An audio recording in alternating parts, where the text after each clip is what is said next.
Čauže ľudia, moje meno je Michal a vítajte u tohoto videjka, vlogu. Dneskajší vlog venujem tej seračke modrej smrti. Blue screen, trošku sa seklo. Jde na to profesionál. Takže čo tomu hovoríte, pán profesionál? Podľa mého profesionálneho názoru ten počítač potom bude pokažený nebo ho dnes zasekne na den. Blue screen je seračka. Predstavte si, vrtíte na kompe nejakú hru alebo niečo proste a zrazu bum. Fuck off. Mne blue screen umožňuje takto. Stáhnem si takú hru, idem ho napáliť na CDčko. Pepkám CDčko do kompa, do DVD romky, kom sa celý sekne, úplne celý a reštartujem ho a potom, jak ho zapnem, je to úplne pokazené, lebo proste zapnem ho, napíše mi to, že proste všetko sa načíta v pohode. Máte tam, akože vítajte, správ sa napríklad kvetina alebo robota a také. A ja som klikol na toho správcu a blue screen. No to ja už nemám. Za to, že ja mám DVD-romku pokazenú a blue screen mi umožňuje volať niekedy aj fraps. Sorry, že nebolo dlhšie videjko a ja sa presúvam na druhú stranu.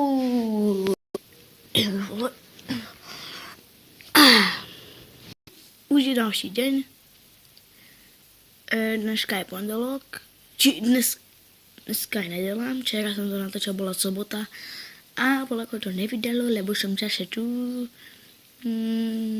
Práve som dostal jedno videjko, ktoré bude až za 20 súbe, to bude špecel, keď dáme 20 súbe. Strihám to, ale nebude to žádný gameplay, bude to niečo úplne špecel.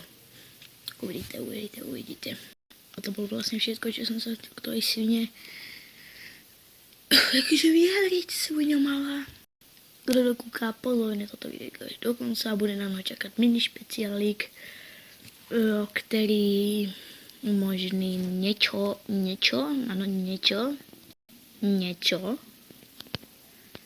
A to bude špeciálne videjko za nič.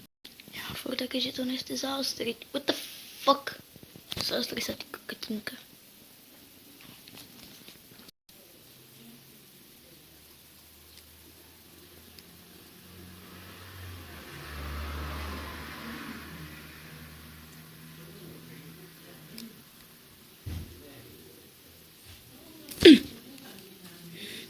Takýste sa pokiaľ áno, tak ste šrabi. Ale ja ti nemôžem. Čo nemôžeš? Spáliť. A môžeš to lebo. Čo? Nemôžeš to na to lebo. Koľka tu musí mať? 4 ja mám 3. No.